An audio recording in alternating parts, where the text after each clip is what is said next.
สวัสดีครับวันนี้นะครับผมจะมาแนะนำสินค้าตัวนี้นะครับก็คือเลื่อยยนต์ของยี่ห้อนะครับแกนโตนะครับ KT Top Chen นะครับน่าจะอ่านอย่างนี้หรือเปล่าครับ 0.8 power นะครับ 0.8 HP แล้วก็ตัวบาร์นะครับ 11.5 นะครับก็ปั๊มน้ำมันอัตโนมัตินะครับเพิ่งสั่งมาจาก Lazada นะครับในราคา2,300 บาทนะครับเรามาแกะกันเลย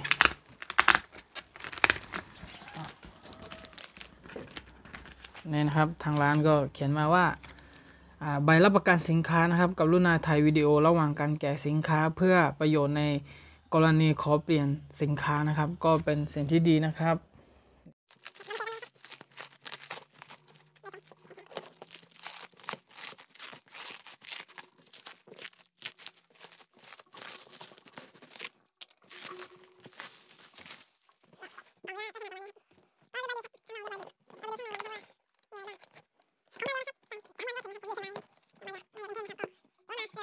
ข้างในกล่องมีอะไรบ้างเรามาดูนะครับน้ำมันนะครับเติมน้ำมันบรรจุน้ำมันนะครับอันนี้เป็นบาร์นะครับแกนโตก็มีซองให้ด้วยอ๋อมีแว่นให้ด้วยนะครับแถมแว่นมาให้เราด้วย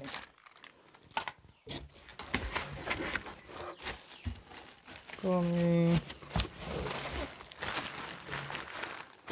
เครื่องมือนะครับในการที่จะใช้ประกอบนี่ตัวโซ่นะครับโซ่โอเคตัวนี้เครื่องมือครับก็มีหลายตัวเลยนะครับ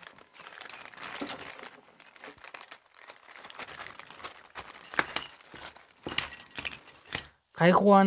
นะครับไขควงแฉกแบนนะครับก็ตัวนี้ตัวจับนะครับตัวเล็กนี่หกเหลี่ยมนะครับน่าจะถอดหัวเทียนนะครับแล้วก็ไขควงแบนอันนี้ตัวกันนะครับไว้กันไม่ให้ชนนะครับเวลาเราตักไม่ให้ชนเครื่องนะครับก็มีหกเหลี่ยมนะครับมีน็อตตัวหนึ่งมีตะไบนะครับตะไบไว้ถูรับโซ่นะครับต่อไปก็เป็นเครื่องนะครับเครื่องโอเคตัวนี้ในกล่องก็หมดแล้วนะครับมีประมาณนี้ก็มีกลิ่นนะกลิ่นใหม่เลยว้าวจริงๆผมชอบสีนะครับผมชอบสีส้มนะสีส้มกับสีดำโหมาเจอกันก็เป็นสีที่สวยงามมากนะครับในพลังงานสะอาดเทคโนโลยีใหม่ล่าสุดนะครับเรื่องเลื่อยยนต์แกนโตนำเข้าภายใต้ข้อกำหนดหลักเกณฑ์ของ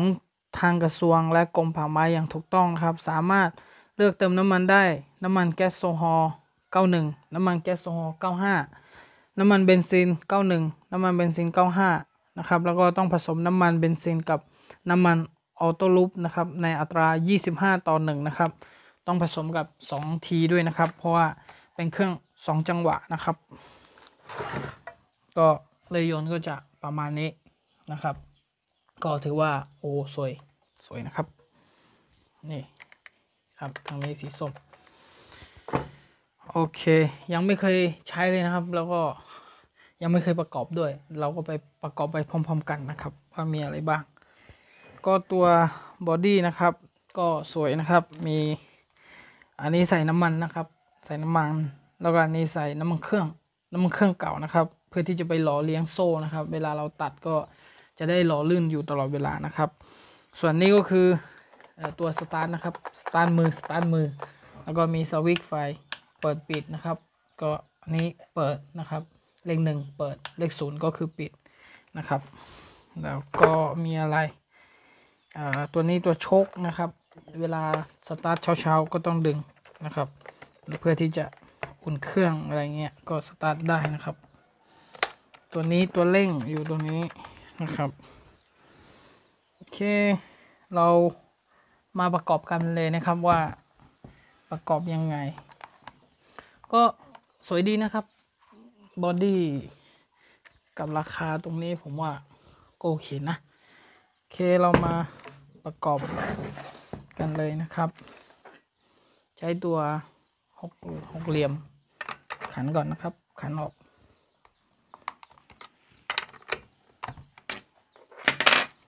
ใช้มือหมุนได้เลยนะครับโ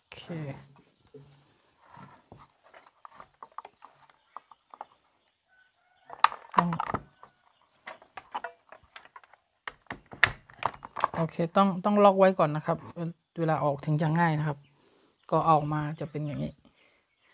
ครับผมโอเคข้างในนะครับข้างในเครื่องครับดูครับสวยไหมครับอ๋อสะอาดกิ๊บเลยนะครับโอเคตอนนี้เรามาใส่ตัวบาร์ก่อนนะครับ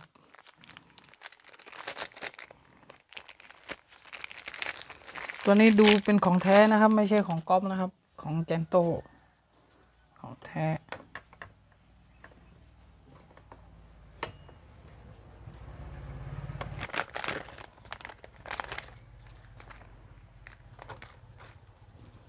นี่ครับ11.5นะครับ11.5 นิ้วลูกศรที่นี่นะครับจะชี้ไปนะครับแล้วก็ต้องดูที่นี่นะครับที่นี่ก็จะมีลูกศรชี้ไปทางนี้ทางขวานะครับเราก็ต้องเอาลูกศรชี้นำไปทางนี้นะครับเราจะใส่ผิดไม่ได้นะครับใส่ผิดแล้วอาจจะตากไม่ขาดหรือมีผลกับเครื่องด้วยโอเคอันนี้ต้องไปใส่ทางนี้ก่อนโอเคใส่ตรงนี้เข้าไปผมก็เพิ่งใช้ครั้งแรกนะครับเพราะฉะนั้นอาจจะไม่ค่อยถูกต้องอะไรเท่าไหร่นะครับก็แค่อยากจะมารีวิวเผื่อใครก็ซื้อมาใหม่เหมือนกันแล้วก็หรือว่ากำลังมองหาอยู่นะครับก็อยากจะซื้อก็แนะนำตัวนี้นะครับต้องถอยตัวนี้กลับมาก่อนเวลาปรับอยู่ตัวปรับอยู่ตรงนี้นะครับตัวโซ่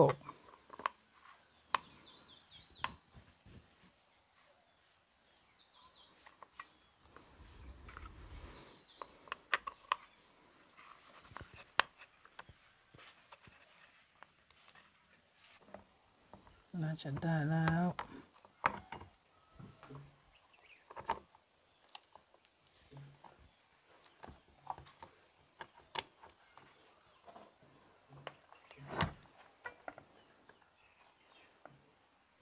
เข้าล็อกก็ใส่นี่เลยใส่น็อตนะครับ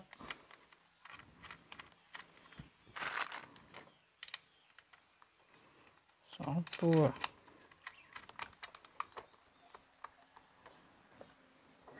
ใช้หกเหลี่ยมหมุนนะครับ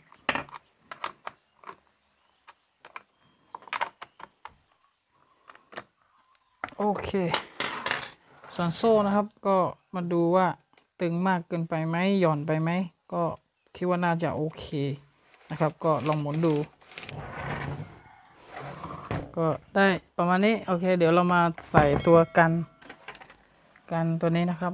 การที่จะไม่ให้โดนเครื่องนะครับก็เขามีน็อตให้มาตัวหนึ่งนะครับ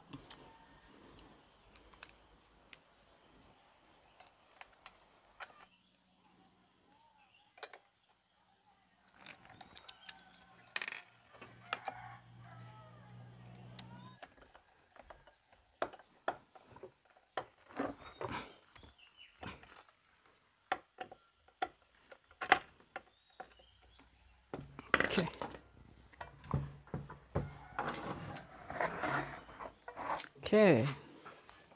ก็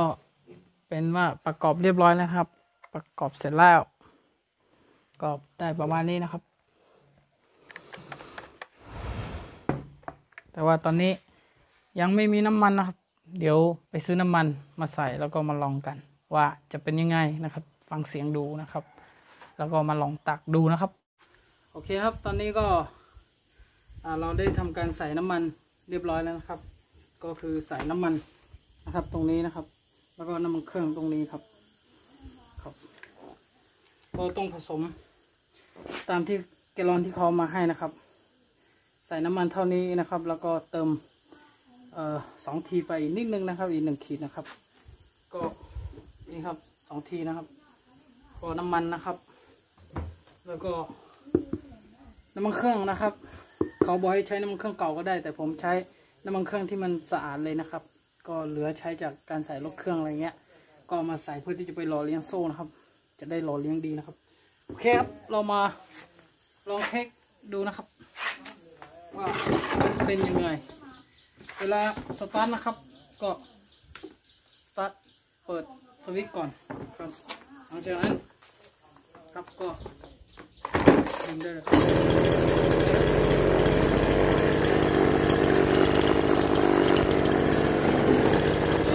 ฟังเสียงดูครับ